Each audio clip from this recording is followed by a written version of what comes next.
महाराष्ट्रामध्ये स्थिर सरकार स्थापन झालेलं आहे। निवडणुकीमध्ये प्रचंड बहुमत मिळाल्यानंतर महाराष्ट्रातला आता मंत्रिमंडळात विस्तार उद्यापासून अधिवेशन सुरू होत आहे आणि मला खात्री आहे की ज्या पद्धतीने विस्तार केला आहे, सर्वसमावेशक झालेलं आहे, सर्व एक बॅलन्स मेंटेन करून हे मंत्रिमंडळ झालेलं आहे। आणि मला वाटतं की पहिलं रोटेशन 2.5 वर्ष काही लोकांना, मग 2.5 वर्षांतर इतरांना, असं एक जनरल चर्चा दिसते मला।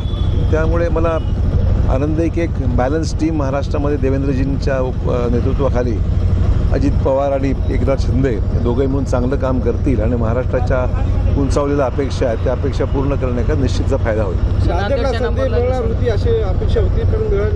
ठीक आहे, मंत्रिमंडळ बऱ्याचशा वेळेस म्हणजे आता याच परभणीला मिळाली, बीडला संधी मिळाली, त्यामुळे आम्हाला त्याचाही आनंद आहे। मराठवाडा म्हटल्यानंतर इतरही जिल्ह्यांना संधी मिळणं आवश्यक होती। नांदेडला या भविष्यात कधी ना कधी मिळेलच। 2.5 वर्षानंतर मिळेल का? मी मुख्यमंत्री असतो तर मी विचार केला असता, पण मी नाही असल्यामुळे सांगता येत नाही।